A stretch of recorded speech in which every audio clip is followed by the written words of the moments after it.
Okay, we're recording. Welcome, everybody. This will be our Exam 4 review for Math 120 Prob and Stats. One of the things I want to kind of point you to before we jump into the actual practice test itself is there's a bunch of helpful resources that, for this section especially, are located under the Content tab. You will be allowed to use these for the exam. So if you look at the folder titled Statistics Tables, for some of you, these may be useful for this test. I know a lot of us have the 83 and 84 calculator that has the inverse norm capability, so you might not need the z-table at all. If you have a basic calculator that does not have an inverse norm command, then you might need to use the z-table. That is available to you. The other thing that I will say is that with the TI-83, it is a little bit different than the 84 in that the TI-83 does not come with the inverse T command by default. The 84 does have it. So quite a bit more of you might actually need a T-table or T-score chart. And I have two that are posted here. The bottom one also has the formulas for this chapter. You are allowed to use this on the exam as well. So this is a T-score chart. It's broken down in terms of degrees of freedom. And what makes this particular chart extremely useful is instead of having to calculate the tail area, you can look up the T-score directly across the top by going right to the confidence level. So if you look at the various confidence levels that are listed here, that'll save you a little bit of time. And then all of the formulas for this chapter that you may need for the test, you are allowed to use this formula sheet. So we'll go ahead and get started, and at least a couple times through each way, I will show everybody how to do certain problems by hand, meaning using a table if needed. I will also show everybody how to use their calculator if you have the 83 or the 84 to solve some of these. So let's take a look at the first one. The first question asks us to find this critical z-score that corresponds to a 94% confidence interval. Okay? So what this would look like would be the following. There's some z critical value, let's call it zc, such that between z critical and the negative of z critical, in between there, we would have a proportion of 94% or 0.94 of all of the values. Okay. I find typically that the easiest way to find the z critical score is actually to find the negative zc and then kind of work off of that. So if we wanted to find negative ZC, the information that you would need either for the table or later for the calculator is going to be what we call the cumulative area, which would be the area to the left. So we have to kind of figure this out. We know 0.94 is in between. So to convert that to a left area, what we could do is use the complement. So 1 minus 0.94, which would be 0.06, that value would represent the amount of area in the two tails. Now, because it's symmetric, if I divide that by 2, so 0.06 divided by 2, that will give us 0.03, and that should be the amount that's going to be in this tail right here. Using the z-score chart, let's see what it would look like for the z-score. In a z-score chart, it's a reverse lookup. You'd be looking for an area body of 0.03, and then trying to locate the z-score. So I'm going to come over here. Here's my z-score table. I'm looking inside of the table for 0.03. That's not it. Come over. And it's kind of between these two, but it's much closer to this value right here. And this particular z-score is going to be negative 1.88.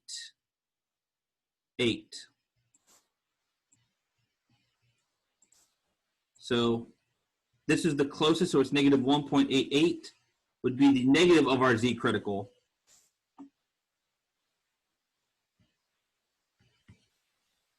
And then the critical score itself, by the way, it should be positive. So just change the sign of it. It's going to be a positive 1.88. So ZC for the first problem should be 1.88. If you're trying to do this instead, if you wanted to use the TI calculator, there is a command called inverse norm.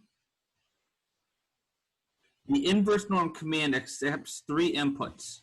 It's area to the left, which we call the cumulative area. It's going to be then the mean and the standard deviation. If you're trying to find the critical score for a z-score,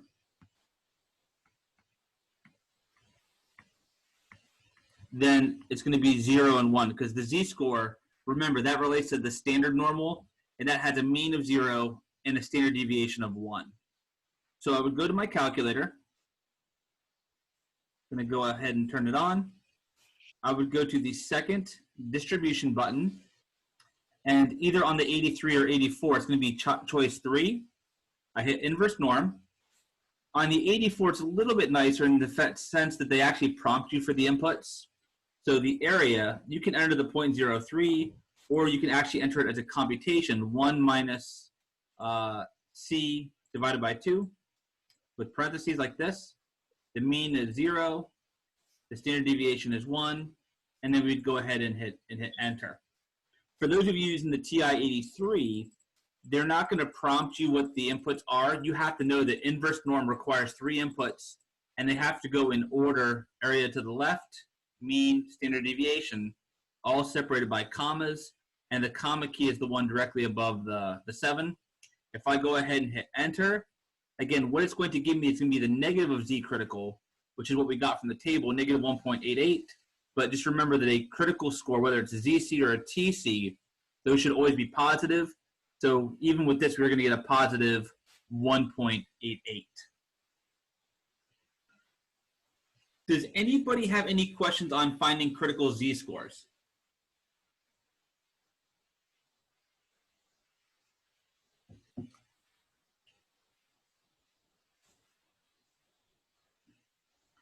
Let's take a look at the next one then. In question 2, it says a random sample of 150 students has a grade point average with a standard deviation of 0.78. Find the margin of error if C is equal to 0.98. Okay? So one of the things, and one of the benefits that you have available to you, because you're allowed to use this formula sheet, you can go to the formula sheet that's on the T table, and you'll actually see 2 different formulas, actually, excuse me, 3 different formulas for margin of error. The first and the third one, these are the margin of error formula for a population mean. There's not a lot of difference between these two. The only difference is that the first one uses a z-critical score and the population standard deviation, whereas the second one uses a t-critical score and a sample standard deviation. This one here, which was towards the end of this chapter, which was 6.3, was the margin of error for a population proportion. Okay, so right now we're looking for the margin of error for a average. So we got to be a little bit careful. We have to understand, well, when do we use a ZC and when do we use a TC? For this one, it's pretty straightforward.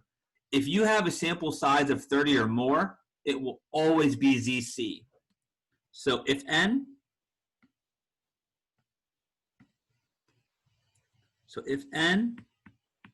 is greater than or equal to 30, no matter what, we will always use the z-critical score. So now that I know that, I can write down my formula for the margin of error.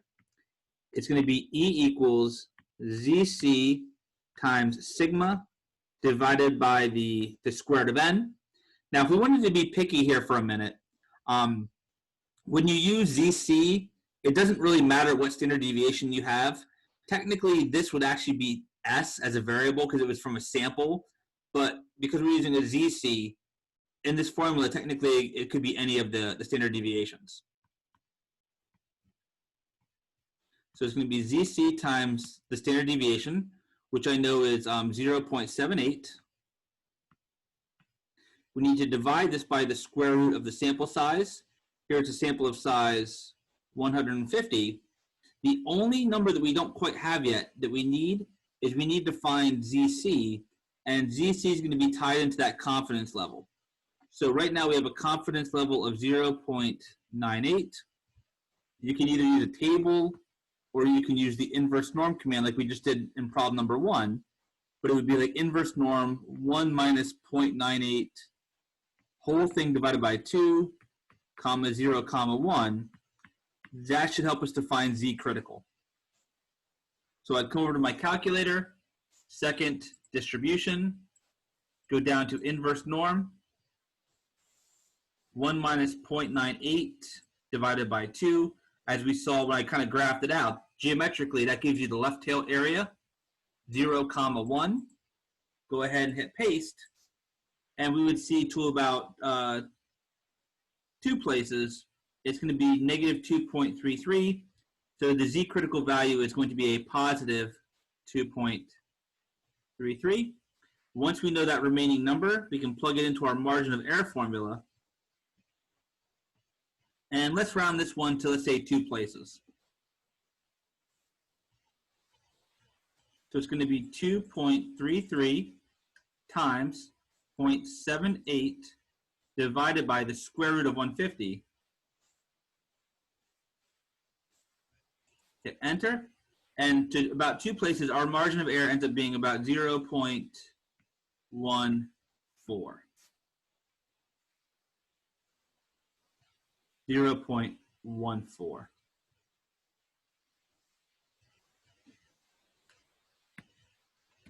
Does anybody have any questions on either 1 or 2?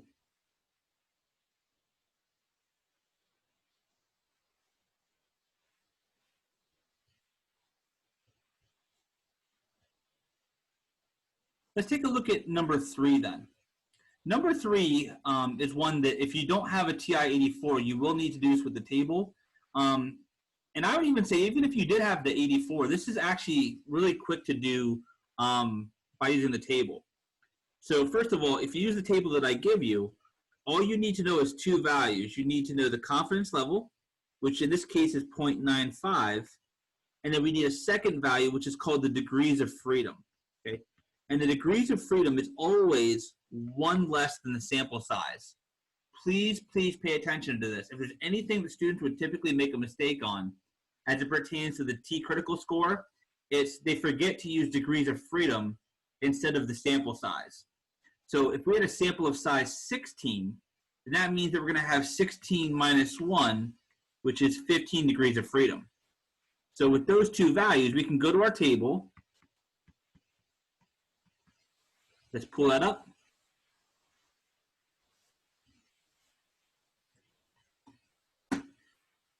So first thing, again, if you're using the table, you can go right across the top to the confidence level. So this is going to be the column for the 95% confidence level. And we just said a moment ago that we have 15 degrees of freedom. So I'm in this column. I want to go down until I see 15. And that's going to be this value right here, 2.131. That would be our T critical value. So 2.131, that's our T critical. Okay. Now, if you have a TI-84, okay, you can do this with what's called the inverse T command. The inverse T command as a function accepts 2 inputs. It's a left area, again, which we call cumulative area, and degrees of freedom. Or actually, let me check on this for 1 second. Let's see what it prompts us for. So I go second distribution. On the TI-84, it'll be directly below inverse norm. So you'll see it directly below the inverse norm. On the TI-83, this is actually missing. It's not part of the standard package. So the area, again, it's 1 minus C divided by 2. So 1 minus 0.95, parentheses divided by 2. And that is correct. They do want degrees of freedom. So the second input would be degrees of freedom, which in this case we said was 15. Go ahead, paste, hit enter. And it returns the negative value. But remember, because it's a critical value, it has to be positive. So we get the exact same answer to 3 places. Our T critical score would be positive 2.131.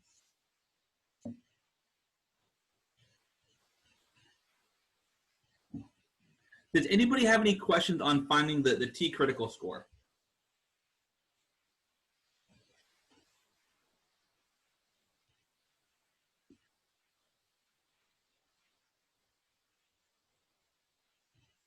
Okay, let's take a look at the next batch then.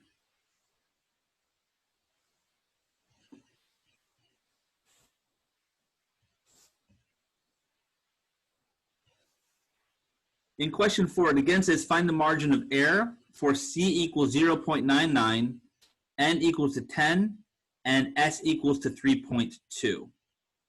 Once again, this is going to be a margin of error for a sample mean. Excuse me, for a population mean, that is. And we have two different formulas for that. And it's ultimately all going to boil down to whether we use a z-score or a t-score. So let me kind of give you the rundown on that information. So when do we use each? So there's really kind of two cases here. Okay. The easy case is when you have a large sample size. Okay. So case 1, if n is greater than or equal to 30, we will always use ZC. Okay.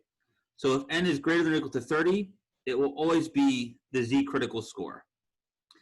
The second case occurs with, we have what we call or consider to be a small sample size. So this is when n is less than 30. And when n is less than 30, the score we're going to use depends upon which standard deviation is given to us. Okay.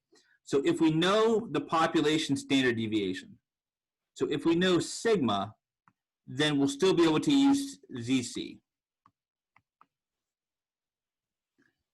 So with small sample sizes, we can still use the z-score provided we know the population standard deviation. Okay. On the other hand, if we have a small sample size and sigma is unknown, meaning instead of knowing sigma, if they give us just S instead, which would be the sample standard deviation, then that's the one case where we will use the T critical score. So this tells you specifically when to use each of the different critical scores. For large sample sizes, meaning 30 or more, regardless, it's going to be a Z critical score. When you have a small sample, meaning less than 30, that's when you have to be a little bit delicate and a little bit careful. When you have a small sample size, the next thing you need to ask the question is, well, what standard deviation do I have? When I have the population standard deviation, I can still use a Z critical score. But if I don't have the population standard deviation in a small sample size case, then we need to use the t-score. So let's take a look at this question here. First thing I would notice is, okay, we're in the case where we have a small sample size because n is equal to 10, and the standard deviation that's given is 3.2, which is S. So because of those two pieces of information, that tells us that we're going to need to use a t-score on this one.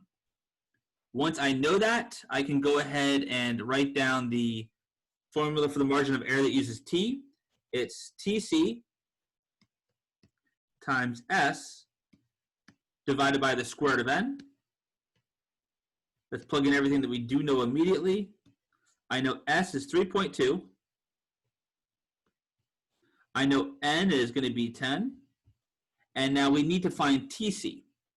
Our confidence level is 0.99.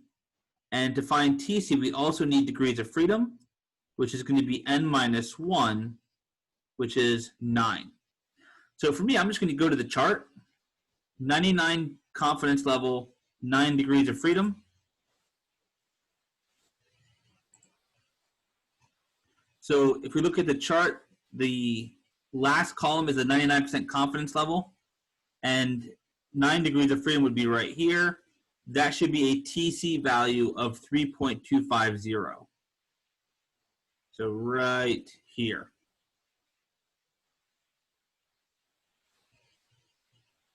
So TC is 3.250. We can go ahead and plug it in. And let's also round this one to 2 decimal places. So it's going to be 3.250 times 3.2 divided by the square root of 10. And to 2 places, we get approximately 3.29. So the margin of error for this one is approximately 3.29.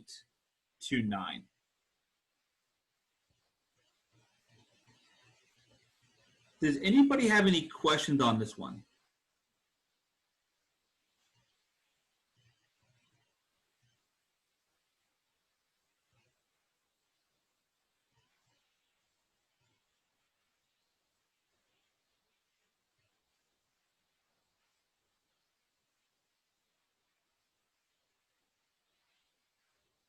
So we'll do one last one in this part. So this is, I don't want to call it a trick question, but it might be just a little bit.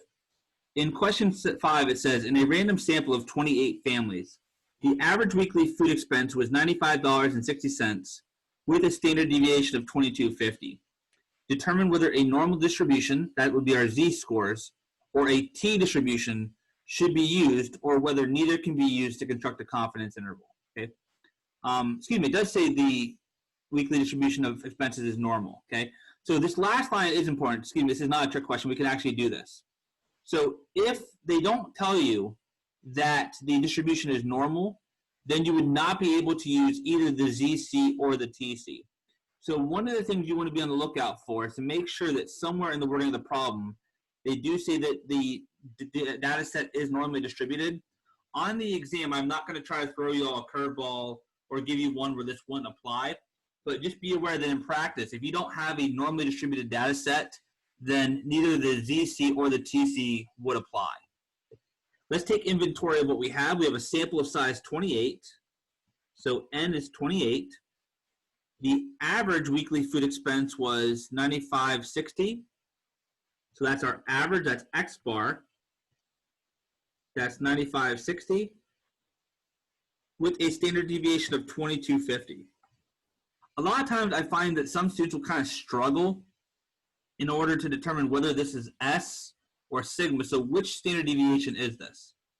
Is that going to be the population, or is it going to be a sample standard deviation? And the answer to that comes from kind of going back in a little bit of reading comprehension.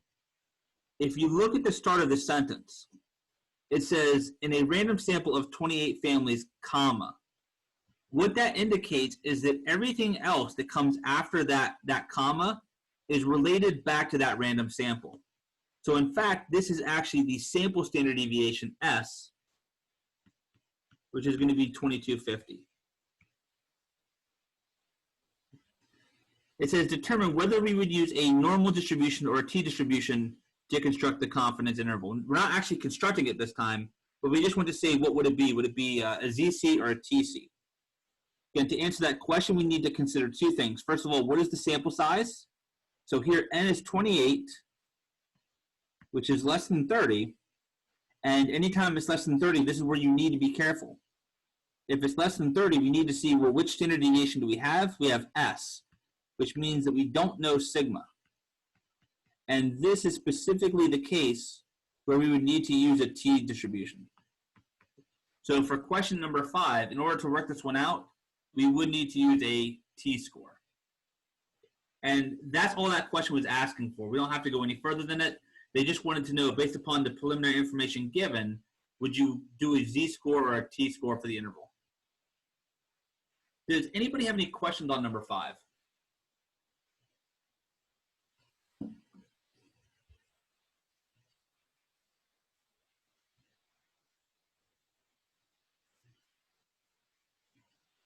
Let's go on to the next ones then.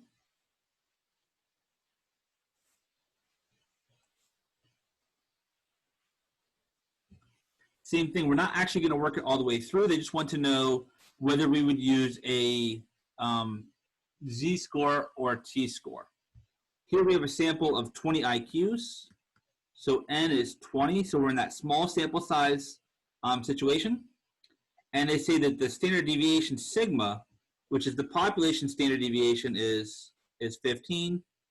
It is important to kind of read on, but notice that they do say that the data is normally distributed. So we know that either a ZC or a TC will be in play. Because of this information that was given, we would be using a Z-score. So we would use a Z-critical score. And the reasoning for that is, even though we have the small sample size, because we do know the population standard deviation, that means that we are allowed to use a Z-score to construct a confidence interval for this data set. Let's take a look at number 7. In number 7, it says a random sample of 40 colleges. So N is equal to 40. They say that the mean earnings, so if you wanted to, you could write it down, X bar would be 3,120 and has a standard deviation of 677. Again, this is part of the sentence about the sample, so that should be a sample standard deviation. 677. Determine whether a normal distribution or a t-distribution should be used, or whether neither of these can be used to construct the confidence interval. This is the one that's kind of the curveball, in the sense that if you look back through all of the information, nowhere in the description of the data set did they say that anything was normally distributed. So the answer to this one, would be the neither case. And why is it neither? Because the data is not normally distributed.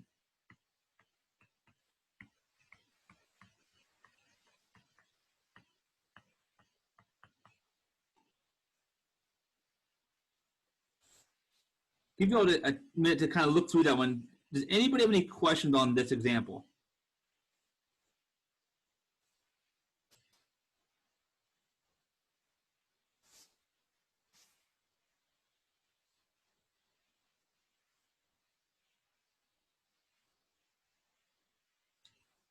Okay, good question. So we did have a question on number 5. Let's go back for 1 minute, everybody. So on question number 5, we had a random sample of 28 families. So we said there that it was a small sample size because it's less than 30. And we have a standard deviation of a sample S of 22.5. So number 5 should be a t distribution. Yeah, number 5 should be a t.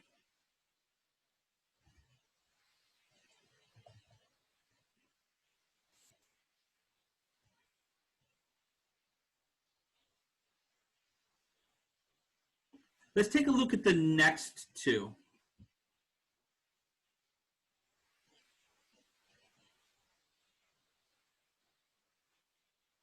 So actually number 8, I guess that's kind of one here. If we look at number 8, it says assume that statistics prices is not normally distributed. So number 8 is kind of one of these boring ones. It's also going to be a neither case. On the exam, I'm not going to give you one that's kind of like that. Everyone that's on the exam, you should be able to kind of work through. Let's actually get into the next batch, because now we're actually going to construct some of these confidence intervals.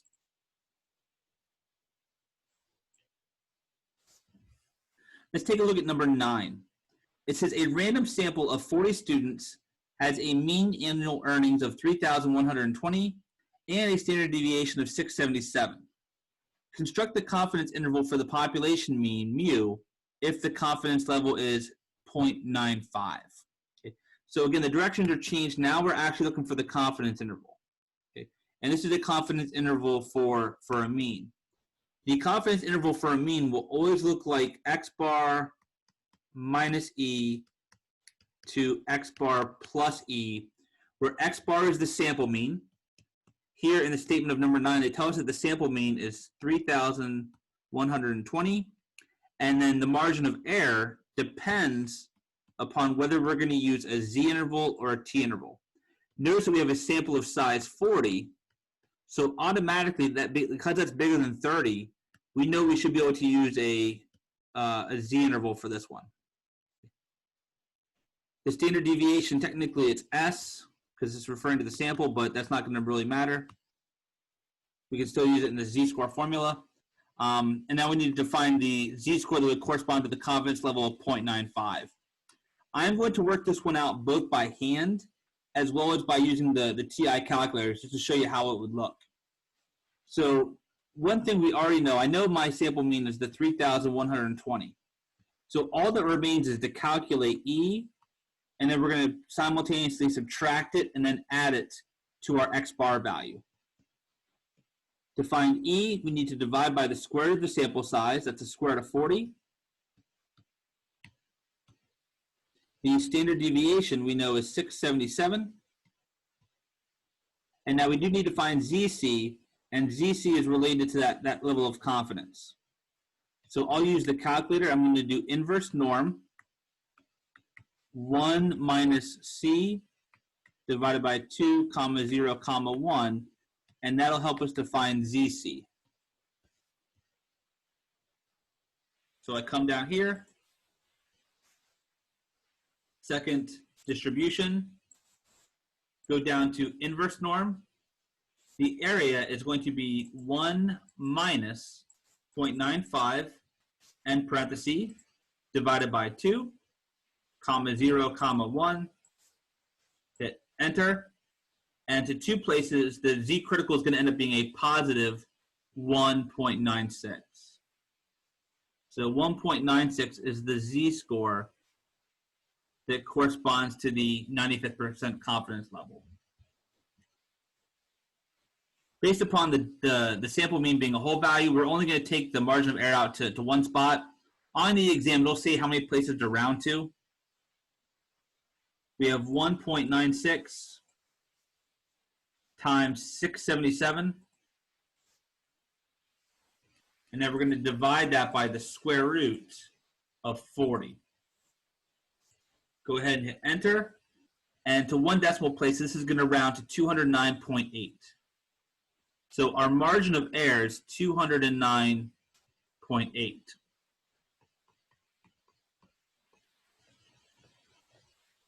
We are then going to take that, we subtract it from the mean to get the lower limit of our confidence interval.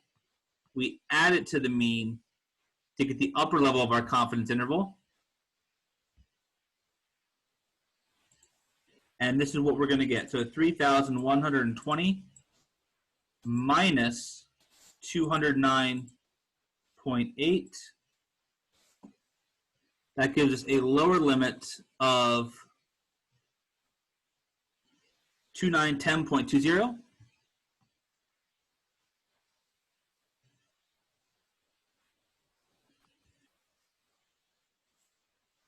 And now I need to add it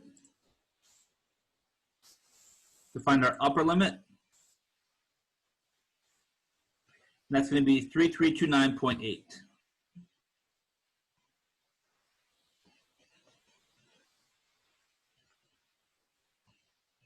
And that would be our 95% confidence interval. One of the things that I did like about my stat lab in this section is there was a lot of kind of what does that mean type questions at the end of these. The conclusion of the takeaway ultimately would be this. We would claim with 95% confidence that we believe that the true population mean mu would be somewhere in the interior of the bounds of this confidence interval. So that's what it would look like if you were to kind of go ahead and do it by hand. It's just really one extra step. You calculate the margin of error E as we did in the previous problems, and then it's going to be x bar minus E to x bar plus E. If you wanted to do this with the calculator, there is a command called a z interval. So because we were using z-scores, this would be the z interval command in the calculator. The z interval command is found under the test menu. We would hit stat, so the stat button. You go over to the tests, and then if we go down to option 7 is z interval. I can hit enter. The z interval will ask you one of two choices. If you actually had the raw data, so if we actually had the values for each of the 40 students, what we could do is to put it in the calculator under like L1 list and then work off of the data. Instead, what we had was like what was called the summary statistics. So I'm working off of the stats button because that's what we have. So I hit enter. You need to enter the standard deviation that's given. That was 677. We then enter the sample mean. That was 3,120. We tell them our sample size. The sample size was 40. And then the next thing we tell them is what level of confidence did we want. That was 0.95. We simply go ahead and hit calculate. And look at that. It gives us the confidence interval directly. The lower limit is 22,910.2 right there. And the upper limit is 3,329.8. So those of you that have access to that TI 83 or 84, it certainly will save a huge amount of time if you're just looking for a confidence interval.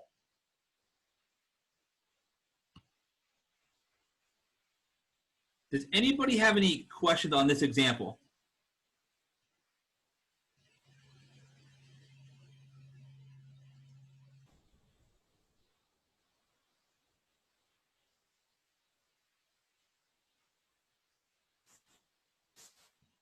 So yeah, so for all of the rest of these, let's assume that everything else is normal. Yes, because as you mentioned, if you look at number 9, it didn't say that it was normal. Let's just go ahead and construct them anyway from here on out. So I'm not going to give you all that curveball. That's a great question, by the way. So for every one that you're going to see on the test, they will be things that you will be able to do. There's not going to be anywhere it's like a trick question where it would be like a neither one.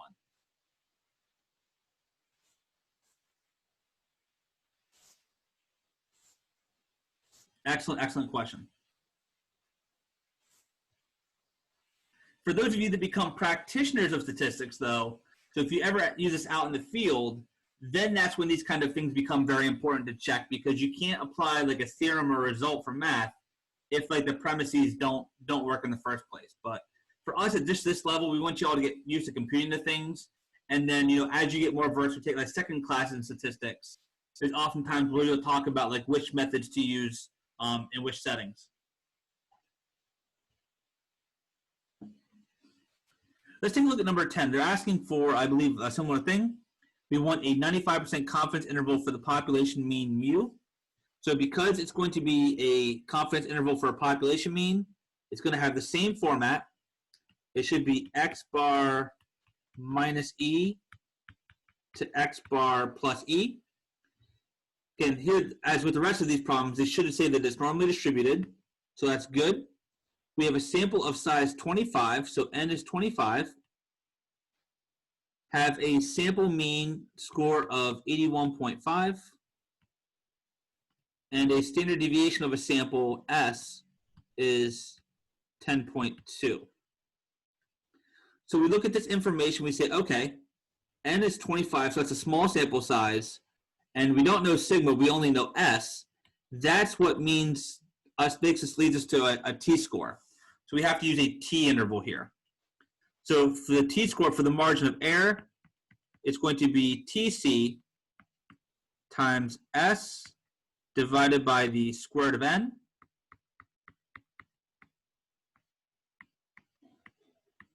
If we look at S, the standard deviation was 10.2. We have the square root of the sample size. That's going to be the square root of 25. And now let's find TC from our chart. We know that we're looking for the 95% confidence level, so C is 0.95. And the other thing we need is degrees of freedom here.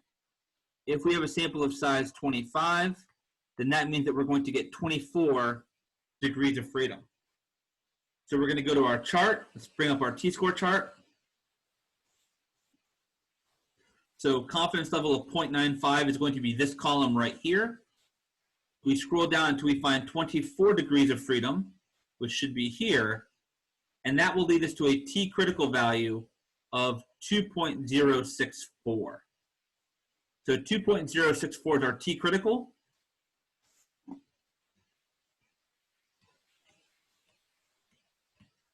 go ahead and plug that in. And for the margin of error on this one, let's go to 2 decimal places. So we have 2.064 times 10.2 divided by the square root of 25. And to 2 decimal places, we get a margin of error that's approximately 4.21. So 4.21 is our margin of error. And now once we have the margin of error, we're ready to go ahead and do our confidence interval. It's going to be x bar minus e. That's the 81.5 minus 4.21, comma, x bar plus e.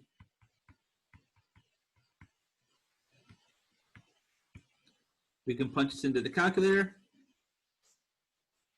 So 81.5 minus 4.21 gives us 77.29.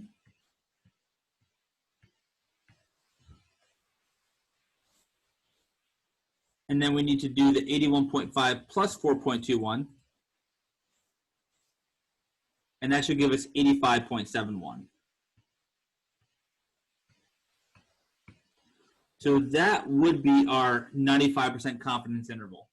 We would claim that with 95% confidence, we believe that the true population mean mu is somewhere inside of that interval. This is a problem that also can be done using the calculator. Because we're using t-scores, we can use the t-interval command, if I can spell. The t-interval command is just below the z-interval. You go to the stat menu again. So we would hit stat, go all over to tests, and now we would need to scroll down until we find t-interval. That's going to be option 8. Again, you have choices between the raw data set. If you had the 25 numbers themselves, you would enter them in a list, and then you can work off of the data. For this question, we weren't given the raw data set. We were just given the summary statistics. So I'm going to work off of the stats tab right here. My sample mean for this problem was 81.5. The standard deviation was 10.2. Our sample size was 25, and we were using the 95% confidence level. Go ahead and hit enter. And again, the calculator will do a lot of the heavy lifting for us. Our 95% confidence interval goes from 77.29, right here, to 85.71. Does anybody have any questions on example 10?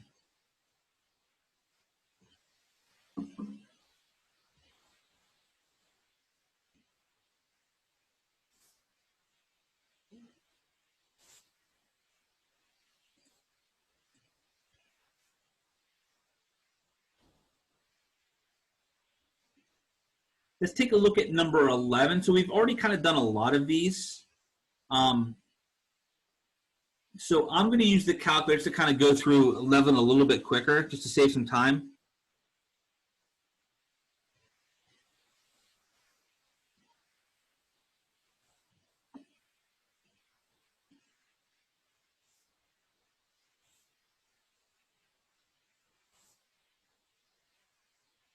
So in this question, number 11, we have a random sample of 60 computers.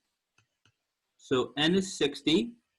And they say that the mean repair cost is 150 with a standard deviation of 36. So that's in that random sample. The standard deviation is 36, so that's going to be S. In parts A and B, they ask us to first construct a 99% confidence interval. And then the question is, what happens if it was lowered to 95? What would be the effect? To compare the effect, I'll actually compute both of them. Let's take a look at the 99% confidence interval. So first of all, we have to know whether we would use a ZC or a TC. Automatically, because N is greater than 30, greater than or equal to 30, that means we can use a Z interval or a Z score. So if you were doing this by hand, remember your formula for the margin of error would be ZC times sigma divided by the square root of N. I can go to stat, over to tests. I'm going to do a Z interval. The information was that the standard deviation was 36. The sample mean was 150. The N value was 60. And for part A, we wanted a confidence level of 99%. If I calculate that, that gives a 99% confidence interval of the following.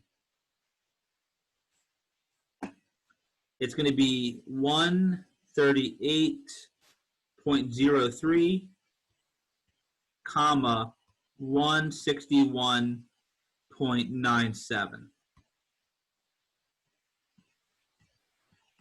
Let's now take a look at part B. We're going to do the 95% confidence interval. Again, if you were doing this by hand, the only thing this would change is that the Z-score for 99% confidence would be a different Z-score than the value for the 95% confidence level. I would do another Z-score interval, stat, tests, go down to Z interval. All of my information changes, stays the same, with the exception of the confidence level is now going to 95%. And if we look at the confidence level for 95%, the interval we would get is the following. It's 140.89, comma, 159.11. So now we have the 99% confidence level, we have the 95% confidence level, and the question says, what was kind of the overall effect? To look at this,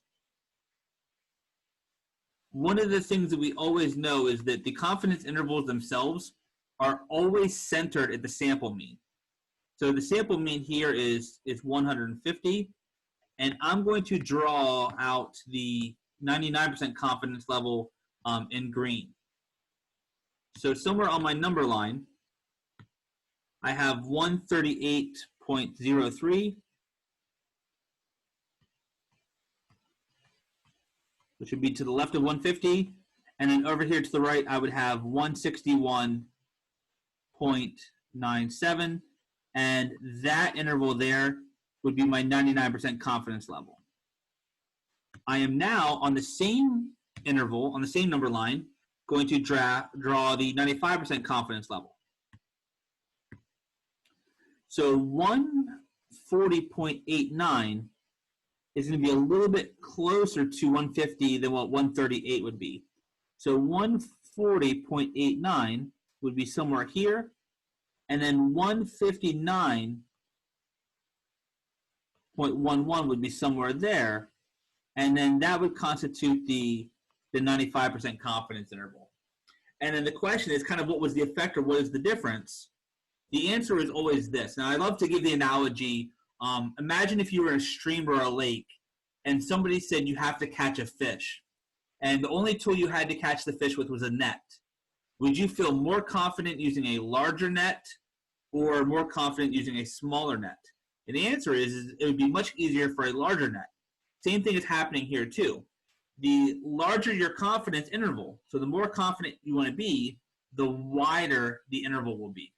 So the 99% confidence interval is going to be wider than the 95% confidence interval. Does anybody have any questions on number 11?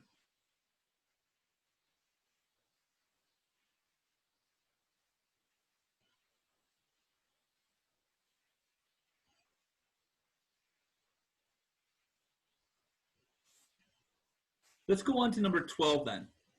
So in question number 12, they actually give us a raw data set this time. They say that a random sample of 10 parking meters, so we know that n is equal to 10, had the following values. And we know that the incomes are going to be normally distributed. Find the 95% confidence interval for the true mean. So if we were to do this by hand, it would be x bar minus e, x bar plus e. And then we'd have to ask the question, well, are we going to use a ZC or are we going to use a TC? Well, we have a small sample size, so n is less than 30, and it didn't tell us the population standard deviation. We can calculate, and we're going to do this in a minute, we will be able to calculate S using our one variable stat from a while ago. So because we don't know sigma, and because we have a small sample size, we're going to need to use a t-score on this one. So in order to do that, let's go ahead. It's been a while since we've done this. Let's take this data and enter it into our calculator in list L1. So stat, I'm going to edit. Need to clear everything else out. Let's put all of these numbers in the calculator. So we have 3.6, 4.5,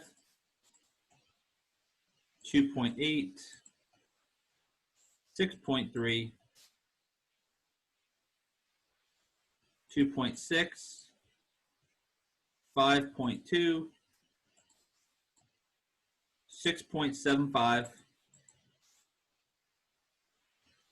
4.25, 8, and then 3. From there, we can use our good old friend one variable stat. You can go to stat, over to calculate, hit one variable stat. I don't want anything in the frequency list. And what that will do is that'll actually calculate the sample mean for us. So X bar is going to be 4.7. And they tell us that the standard deviation, remember this was a sample, so the SX value is 1.83. So that's 1.83. From this, we should be able to calculate E. It's going to be TC times S, which is 1.83. We need to divide by the square root of the sample size, which is 10. And for the T-score, our degrees of freedom is going to be 10 minus 1, which is 9. And then the confidence level is 95%. So that should help us find the TC value. 95% confidence. Right here. The TC value would be this value. So 9 degrees of freedom would give us 2.262. So 2.262.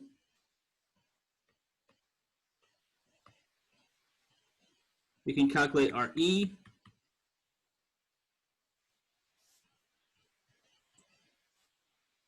(2.262) times 1.83 divided by the square root of 10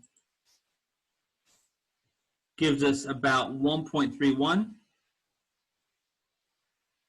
And now we get our confidence interval. It's going to be 4.7 minus 1.31 to 4.7 plus 1.31.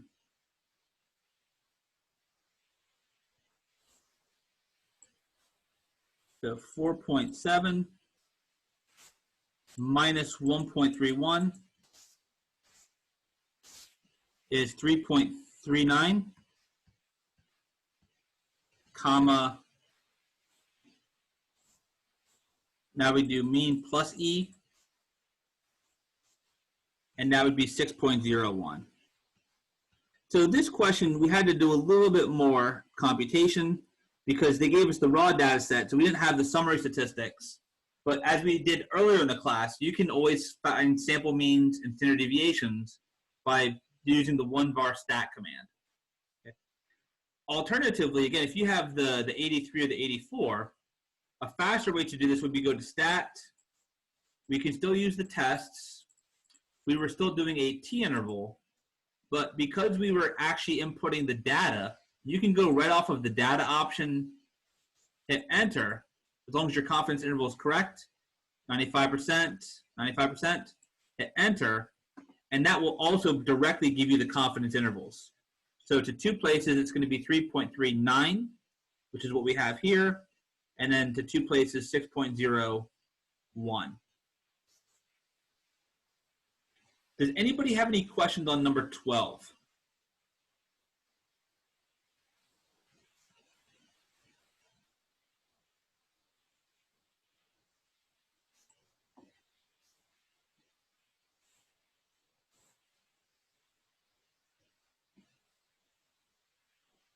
So the next one, let's take a look at question 13. It says a previous study indicated that the standard deviation was 2.8 days. How large of a sample? So this is a very different kind of question. So now they're asking you about how large of a sample size. And this is going to be a sample size about a mean. So the formula for this is in the notes. On that T-chart, if you go down, if you're trying to compute a minimal sample size for a mean, it's this one here. It's n equals ZC times sigma divided by E whole thing squared.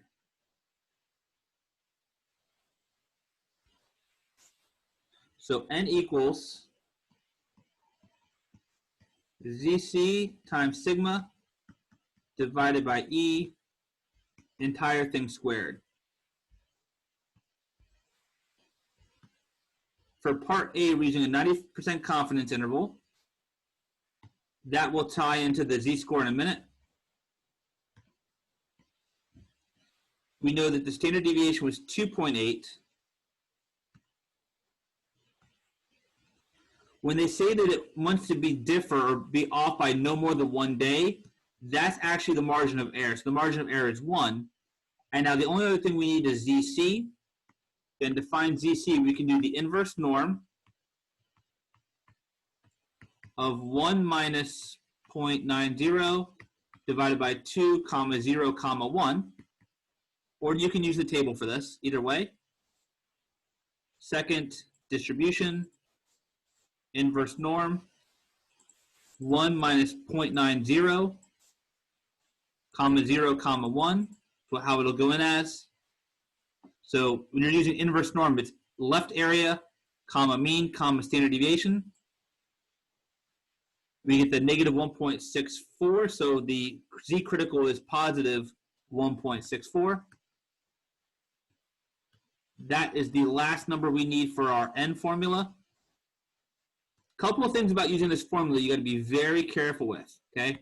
First of all, one of the two mistakes I'll say that some students will make is they'll forget that this whole fraction, by the way, is raised to the second power.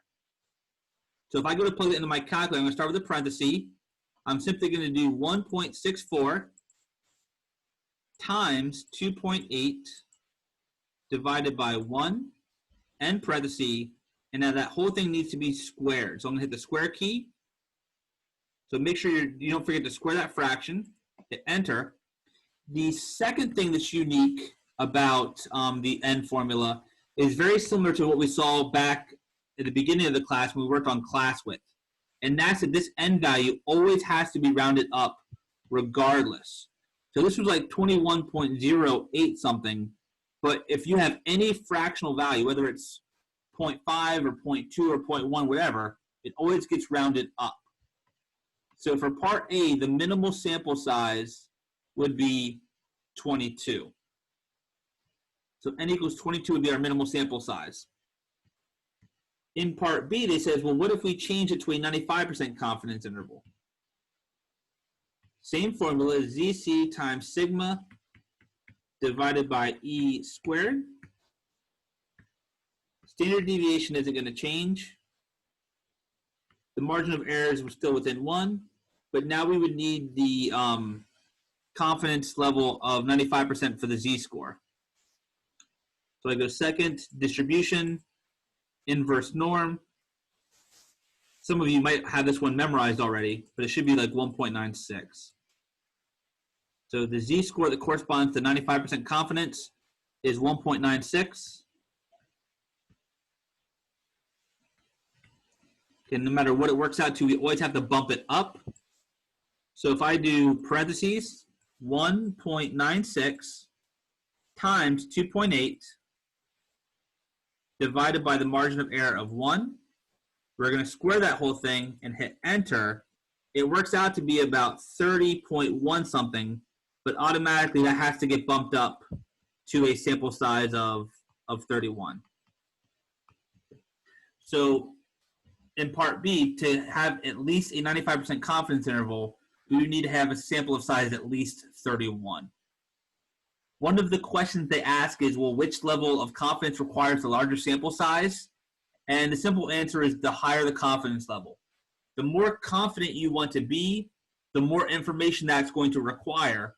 So if you change the confidence level, if you increase the level of confidence, that's going to increase the amount of information that you need, which is going to increase your sample size.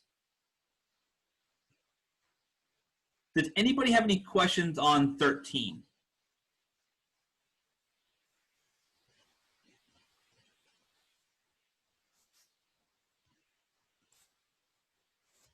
$14 just asks us for the point estimation. So now we're moving on to 6.3. So kind of like how we tried to use X bar as an approximator for the population mean, we tried to use P hat as the approximator for the population proportion P. P hat is X divided by N, where X is the number of people that have the desired quantity divided by the size of your sample. So for 14, the P hat value is simply 120 divided by 435. And that would give us 0.28. So P hat would be 0.28. On occasion, we're also going to need to, they don't ask it for this question, but on occasion, you're going to need Q hat and q hat is simply 1 minus p hat. So if they wanted it, just be aware that q hat would be 0.72.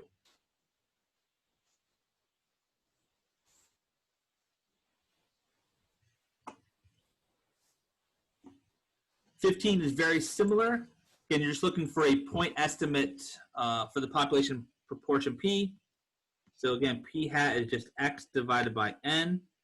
379 out of the 2,650 golfers said that they were left-handed. So we just have to divide that.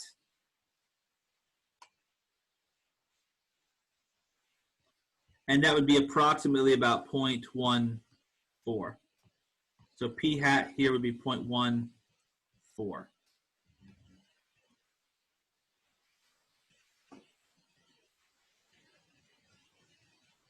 In question 16, the question is about how large of a sample, but it's how large of a sample for a proportion. So we're looking for a formula that involves N and proportions, and that's the last one here on the formula sheet. So the formula for minimal sample size is P hat Q hat times ZC divided by E squared. So it's P hat Q hat times ZC divided by E, and that fraction has to be squared. And one of the things that's popular here, one of the things you have to memorize, a lot of students will leave this question blank because there's no preliminary estimate for P hat and Q hat. One of the things you have to bring to the table and remember is if no value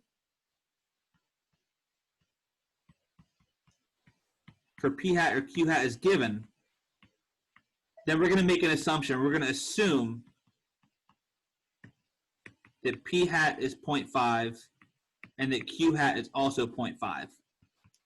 So they don't tell us the preliminary information, so we are going to assume 0.5 for P hat, 0.5 for Q hat. They say that we need to be within 4%. So 4%, that's 0.04. That's our margin of error. And the only other thing we need is ZC. We've done this one a lot tonight, but if it's 95% confidence, then ZC would be 1.96.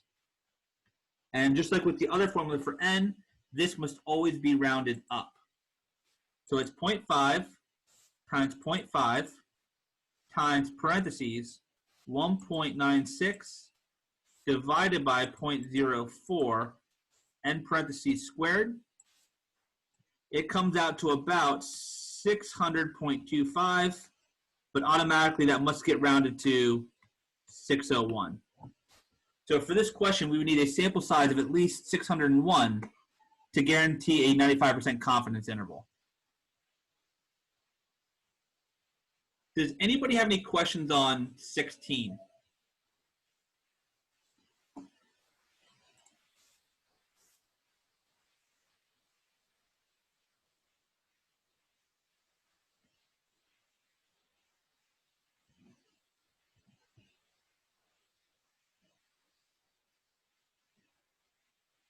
If it's okay with everybody, can we skip 17? It's kind of the same question.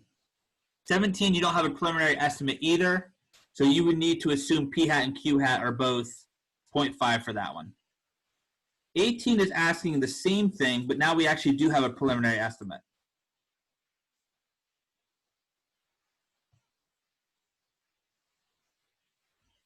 And actually here we're going to construct the full confidence interval. So the confidence interval for a proportion, the population proportion, looks like this. It's P hat minus E to P hat plus E, where we need a formula for E, and that's also on the formula sheet. To find the margin of error for a population proportion, it's ZC times the square root of P hat Q hat divided by N. So E is ZC times the square root of P hat Q hat divided by N. And this one here is kind of a little bit backwards. Actually, you can ignore 18. I took this one off of the test because they already give you the margin of error E. E is already told to us as 0.002. We know that the p-hat value is 5.8, which is 0.058. So this is a problem where you can just do a little bit of basic arithmetic and go right to the final answer. P-hat minus E would be 0.058 minus 0.02 to 0.058 plus 0.002. And this works out to be 0.056 to 0.060. In any of the ones that's going to be on the test, I'm not going to give you the margin of error for a question like this. This will be something that we're going to have to compute on our own, as we're going to see in the next example.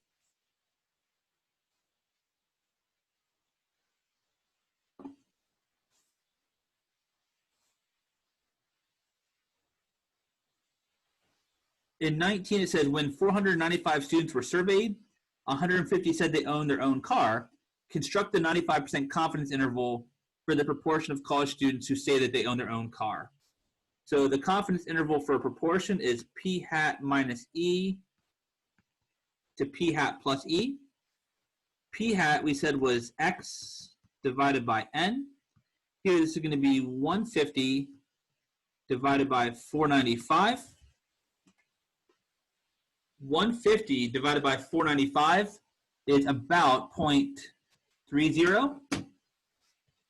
We should, and we also want to calculate Q hat, which is 1 minus P hat, which would be 1 minus 0.30, which would be 0.70. Notice our sample size was, what, 495? And now we need to compute the margin of error. E is equal to ZC times the square root of P hat, Q hat, divided by N. Okay, normally you'd have to find the ZC value. Here it's scoring to 95%. So we already know that that's 1.96. The square root of 0.30 times 0.70 divided by 495. If we punch that in, that should give us E.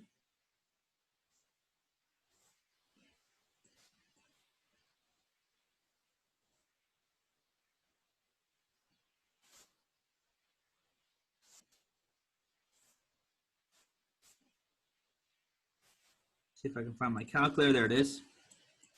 So 1.96. Now I need to times it by the square root, and this is all inside the square root. 0.3 times 0.7 divided by 495. Hit enter, and that will give us a margin of error of 0.04. And then once you have the margin of error, you simply take it and subtract it and also add it to p hat. So 0.30 minus 0.04 to 0.30 plus 0.04. And that will give us 0.34. Oops, excuse me. Nope. If you can subtract, you can figure it out. 0.26 to 0.34. So what we would claim is that we are 95% confident that the true proportion of college students that own a car is somewhere between 0.26 and 0.34. And this is something that you can also do with the calculator, by the way.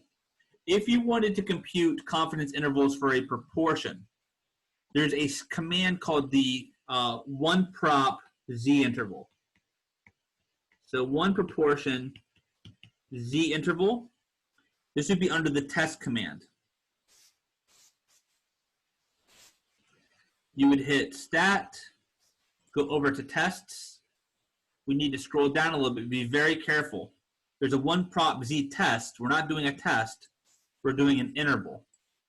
Go down, go down. Should be like choice A. One prop Z int. I would hit enter. X is the number of values, the people that said yes to whatever quality. That was 150. N is the size of our sample. In this case, that's 495. And then the only thing they want to know is, well, what level of confidence are you going to use? And in this particular problem, we were using a 95% confidence interval. If we go ahead and hit calculate, it will immediately give us the confidence interval. To two places, it's 0.26, comma 0.34. 4.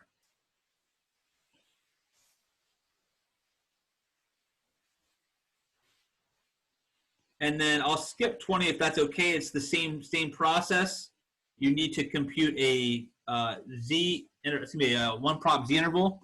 You can either do it by hand using the formula for margin of E, which is this, subtracting it and adding it to E, or if you're using the calculator, the command would be one prop z interval. Does anybody have any questions on the exam review?